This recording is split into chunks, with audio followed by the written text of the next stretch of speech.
салом дӯстон, дирӯз барои футболи тоҷик санаи тақдирсоз ва ҳалкунанда буд. Тими олимпии Тоҷикистон дар бозие ки баробар ба финал буд ба майдони набард ворид шуд. Бозиҳои тақдирсоз барои мо он қадар хуб ҷараён намегиранд. Таърихан ҳамин тавр аст. Бохти Истиқлол аз Airforce, мағлубияти ин даста аз Персеполис, чанд шикасти дандоншикану устухоншикани мунтахаби Тоҷикистон дар бозиҳои ҳассос дили чандин мухлисро пора-порда кардааст. Имрӯз мо аз шикасти навбатӣ ба он монанд гап безанем ва хабарҳои дигарам ҳаст ки барои шумо писанд меояд. Агар рақобатҳои даври чоруми Лигаи Чемпионҳо оғоз мегарданд ки ҳамаи дастҳо бо рақибони қаблии худ бозии ҷавобӣ анҷом медиҳанд. Барои ҷолибтар кардани тамошои бозиҳо метавонед аз 1x истифода кунед, зеро он ҷо ба бозиҳо кайфиятҳои баланд пешниҳод мекунанд. Ҳангоми регистратсия истифодаи промокоди AMG0777-ро фаромӯш насозед, зеро бо он то $100 бонус медиҳанд. Ссилкаи бозӣ дар комментария. Фурсатро аз даст надиҳед.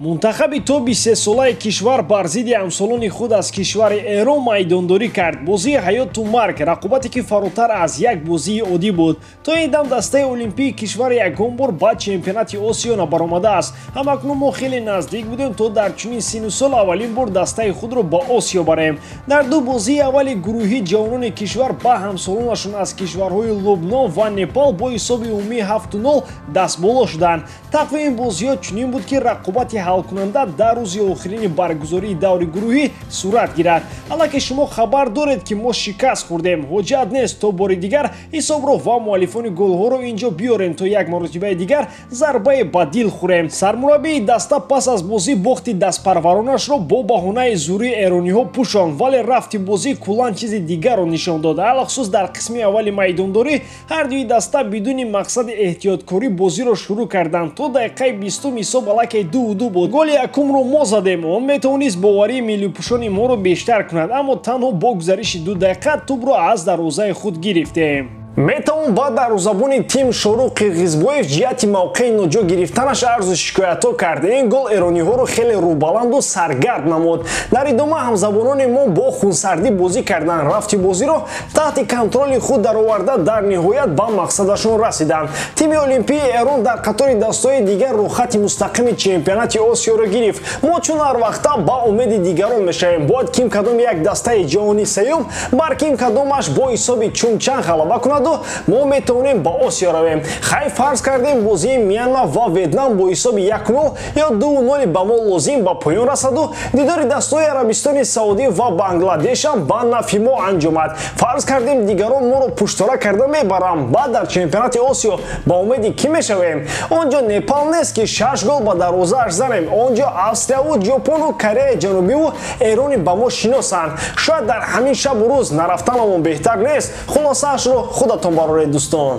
Инсайдери машҳур Фабрицио Романо гапашро дар бораи ҷоизаи туби тилло зад. Ӯ мегӯяд ки имсол ҷоизаро Месси мегирад. Месси бо фарқияти калон аз дигарон дар овоздиҳӣ барои гирифтани туби тилло пешсаф аст. Ман чунин фикр дорам ки дар ниҳояти кор маъз Лионел ҷоизаро соҳиб мешавад, гуфт Романо. Ҳарчанд аксари пешгӯиҳои Романо ба ҳақиқат наздиканд, гуфтаи ӯ кафолати он буда наметавонад ки аниқ Месси туби тиллоиро мегирад. Инсайдери итолиёвӣ аввалин шуда дар бораи трансферҳо хабар медиҳад. Дар ин кор бо айни ҳол ҳеҷ кас баробар шуда наметавонад. Аммо гап сари трансферҳо меравад, на тубҳои тилло. Романо беасос ҳарф намезанад. Инро аллакай бисёриҳо пай бурданд ва маҳз барои ҳамин аксарият ба гапҳояш боварӣ доранд. Инҷо ҳам инсайдери итолиёвӣ бо дар назардошти сарчашмаҳои пайдо кардааш ба чунин хулоса омадааст. Агар шуду Романо ҳақ бошад, пас биёед сари ин масъала биандешем. Оё Месси воқеан ҳам арзанда аст? Аввалтар аз ҳама бояд донист ки туби тилло барои кадом натиҷаҳо дода мешавад. Бояд фаромӯш накард ки ҷоиза на барои мавсим, балки барои соли милодӣ дода мешавад. бозии заифи Месси дар ПСЖ метавонад таъсиргузор бошад. Саҳеҳтараш метавонист, чунки овоздиҳӣ аллакай ба поён расид. Аз нуқтаи назари дигар ғалабаи Мессиро дар Копа Америка миллионҳо мухлис ҳамчун пирӯзии инфиродии Месси шумурда аз он истиқбол карданд. Гап сари имиҷ меравад. Месси бо гирифтани аввалин ҷоиза бо мунтахаби Аргентина нокомиҳои дигарро ба соя бурд. Дар Барса ҳам ӯ беҳтарин буд. Дар задани голҳо ва додани пасҳои головар ҳеҷ кас ба Месси баробар ва наздик ҳам набуд. Ва аммо ҳамаи ин ба Каталониё танҳо ҷоми Испанияро овард. Дар супурдани туби тилло омилҳои мисли таъсир ба бозии дастави ва ҷоизаҳо нақши муҳим дорад. Дар таъсир доштани футболбози аргентинӣ ба бозиҳои порсолаи барса ҳеҷ кас шаку шубҳа надорад, аммо ҷоизаҳоро ҳам бояд фаромӯш накунем.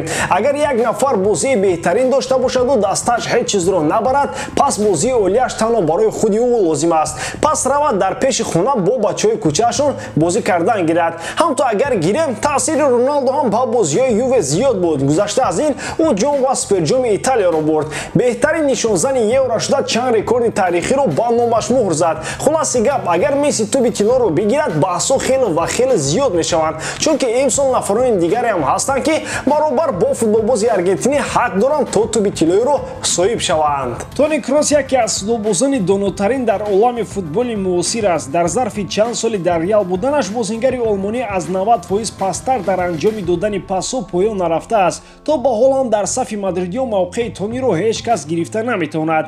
Қарордоди кунунии Крос бо Реал Мадрид то соли 2023 амал мекунад. Тибқи хабарҳо дастаи Ньюкасли Англия барои ҷамъ кардани футболбозони нав омода аст. яке аз аввалинҳое ки метавонад ба сафи Ньюкаслиҳо биёяд нимҳиматгари олмонӣ мебошад. гуфта мешавад ки дастаи кишвари Англия омодааст ки барои ба сафи худ ҷалб кардани Крос $30 миллион аз хазинааш сарф кунад. Тони солҳои зиёд шарафи мунтахаби Олмонро ҳам ҳимоя мекард. Баъд аз чемпионати Аврупо ӯ ба карьерааш дар тими миллии Олмон нуқта гузошт. Дар сатҳи бошгоҳии нимҳиматгари олмонӣ корномаашро идома дода истодааст. Анчелоти аз чунин доштани бозингар хеле шод буда ҳамеша ӯро дар ҳайати асосӣ ба майдон ворид мекунад. нимҳиматгари испании дастаи Челси Саул Нигес дар Англия ба футболбози ҳайати асосӣ мубаддал нашуд. Ин мавсими аввалини ӯ дар сафи лондониҳост, вале чунон менамояд ки боғи ӯ дар Англия сарви пайдо нахоҳад кард. Рафтани ӯ аз Атлетико дар бахур нашуд. Ҳамон тавре ки дар Мадрид солҳои охир Саул ба бозингари эҳтиётӣ табдил ёфт, дар Лондон ҳам айнан ҳамин ҳол дида мешавад. Бозингари испанӣ танҳо дар бозиҳои аҳамияти кам дошта майдони сабзи футболиро эҳсос мекунаду халос. нимҳиматгари 28 сола метавонад ба Испания баргардад. Тибқи хабарҳо Саул ният дорад ки корномаашро дар Барселона идома диҳад. Нархи нимҳиматгари испанӣ $40 миллион арзёбӣ мешавад. Барса дар чунин ҳолате аст ки ин миқдор маблағро пардохт кардан намехоҳад ва наметавонад. роҳи ягона ин ба иҷора фиристодани бозингари испанӣ мебошад. Саул мухлис ва дилбохтаи кори Хави аст. Агар собиқ нимҳиматгари Барса сармураббии даста шавад, пас Саул роҳи Каталонияро пеш мегирад. ба ҳамин тамом дӯстон, бори дорам ки эҷодкории ман ба шумо писанд меояд. лайк, комментария ва дар канал обуна шуданро аз ёд набароред. Бо шумо буд мисли ҳар вақта Муҳаммад Гаиров. Хай дар паноҳи Аллоҳ.